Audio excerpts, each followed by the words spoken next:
बिस्मिल्लाहिर्रहमानिर्रहीम अस्सलाम वालेकुम व्यूवर्स की हाल उम्मीद है सारे ठीक होंगे। अल्लाह ताला सारे अपने घर खुश रखे आबाद रखे आमीन सोमा आमीन। जित व्यूवर्स अज भी बहुत ही मज़े की ज़बरदस्त जी तो बिल्कुल आसान तो लो बजट रेसिपी लैके तुहाडे लिए आए हैं जी बनाने च बहुत ही आसान है तो खाने च बहुत ही मज़ेदार। तुहाडे घर दे विच सारिआं नूं बहुत पसंद आएगी। तुसीं ज़रूर एक दफ़ा रेसिपी ट्राई करना वा, बहुत ही कम बजट आ। चलो देखते हैं कि आप इन्हूं किस तरह बनाया। लेकिन वीडियो शुरू करने तो पहले तुहानूं रिक्वेस्ट है कि वीडियो चंगी लगे तो लाइक तो शेयर जरूर करिया जे। चैनल ते नवे तो चैनल को सबसक्राइब करके जाए जे, नाल बैल आइकन को जरूर प्रेस करें ताकि आने वाली वीडियोज़ का नोटिफिकेशन थोड़े तक आसानी नाल पहुँच सके। मेरे बाकी के चैनल का भी विजिट करियो, बहुत ही ज़बरदस्त जियां ते आसान रेसिपीज़ थोड़े लिए लैके आई दियां ना। तो ज़रूर मेरे चैनल में जरा तुसीं सबसक्राइब करो तो थानूं वीडियोज़ अच्छियां लगन तो इन्होंने लाइक भी करो तो अपने फैमिली तो फ्रेंड्स के विच शेयर भी करो। चलो देखते हैं कि अज आप की बनाया तो उन्होंने किस तरीके नाल बनाया। बिस्मिल्लाहिर्रहमानिर्रहीम। सब तो पहले 2 चम्मच घी दे ले लिया तो ये बिल्कुल बारीक कट्टिया हुआ लहसन शामिल कर दिता। 3 ਤੋਂ 4 जवे तुसीं ले लेने बहुत होणगे तो बिल्कुल स्लो फ्लेम ते इनू आपां फ्राई कर लेना वा। तो थोड़ी जी ये चिली फ्लेक्स शामिल कर देंगे टेस्ट के अकॉर्डिंग, अद्धे चम्मच जिन्ना तकरीबन बस तुसीं शामिल कर लियो, इस तो ज़्यादा नहीं क्योंकि मैं 1 कप सूजी के नाल ये रेसिपी बना रही हूँ तो ये वास्ते अद्धा चम्मच काफ़ी होएगा। तो 1 कप सूजी का लै लिया वा, बहुत ज़्यादा नप के नहीं भरिया होया, बस नॉर्मल जिहा। तुहाडे कोल सूजी मोटी होवे तो तुसीं उहनूं एक दफ़ा ग्राइंडर दे विच चला लईओ, बारीक सूजी होवे तो चलाउण दी ज़रूरत नहीं, इस तरह ही काम हो जाएगा। बहुत ही आसान जी रेसिपी आ। सूजी नूं फ्राई कर लांगे अच्छे तरीके दे नाल।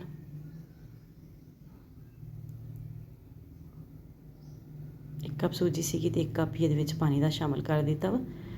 तो हुण फ्लेम नूं जिहड़ा तुसीं बिल्कुल दम वाला कर लेना वा ते इहनूं मिक्स करना वा अच्छे तरीके दे नाल सूजी नूं, क्योंकि जो फ्लेम थोड़ा तेज़ होएगा तो सूजी जी बिल्कुल बहुत जल्दी पानी अब्जॉर्ब कर लेगी तो ये गुटलियाँ बन जाएगियाँ, जिहदे नाल की होएगा तुहाडे लिए मसला होएगा अगे चल के रेसिपी दे विच, क्योंकि तुहाडे कोल हैंडल नहीं होणगियाँ गुटलियाँ। इसलिए तुसीं कोशिश करनी है कि बिल्कुल दम वाले फ्लेम ते ये काम करना वा। तो देखो माशाल्लाह ज़बरदस्त जिहा डो अपनी तैयार हो गई है। सूजी ने पानी जिहड़ा वा बिल्कुल अब्जॉर्ब कर लिया वा।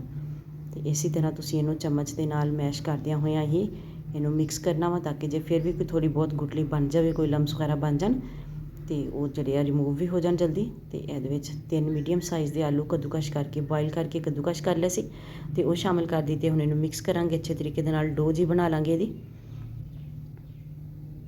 तुहानूं वीडियो चंगी लगे तो लाइक तो शेयर जरूर करिया जे। चैनल ते नवे तो चैनल को सबसक्राइब करके जाए जे, नाल बैल आइकन जरूर प्रेस कराए ताकि आने वाली वीडियोज़ का नोटिफिकेशन थोड़े तक आसानी नाल पहुँच सके। इनू अच्छे तरीके दे नाल तुसीं इनू मैश करना वा, इहदे नाल चम्मच दे नाल मिक्स कर लेना वा ताकि सूजी ते आलू जिहड़े आ बिल्कुल एक जान हो जान। फ्लेम इत्थे मैं बंद किया होया वा, वैसे ही इन्हों मिक्स कर रही हाँ ताकि ठंडे भी हो जान तो जिहड़ा वा जल्दी इन्हां दी डो भी अच्छी जी बन जाए। तो थोड़ा जिहा नमक शामिल कर दिता वा, मैदा शामिल करांगे इहदे विच, भुनिया होया ड्राई रोस्ट किया होया मैदा शामिल करना। तुसीं 2 ਤੋਂ 3 चम्मच शामिल कर लियो, बहुत होणगे।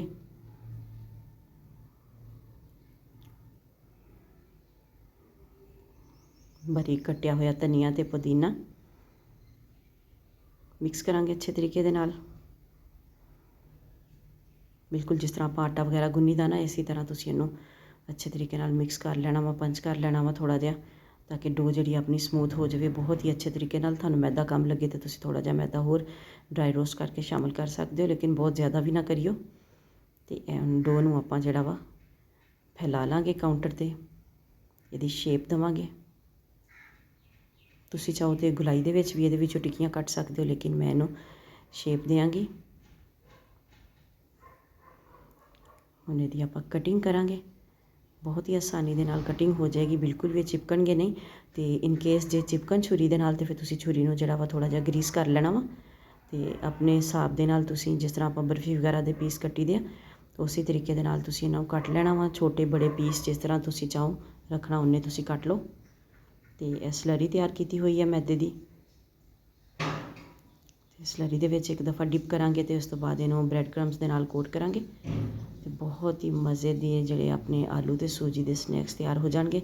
इन्हां नूं तुसीं नाश्ते विच बना सकदे हो, शाम दी चाय नाल भी बना सकते हो, तो बच्चों नूं लंच बॉक्स भी बना के तुसीं दे सकते हो।